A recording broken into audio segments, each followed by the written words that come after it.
कोठावा ऊपरा बाबा मोरवा रे बोलुए मोरवा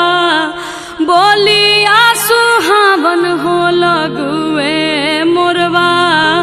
बोलिया सुहावन हो लगुए आजू के रतिया बाबा जागल हो रही है आजू घरवा चोरिया हो जाई है आजू घरवा चोरिया हो जाई है सबर संपत्तिया बाबा बाची रे जाई है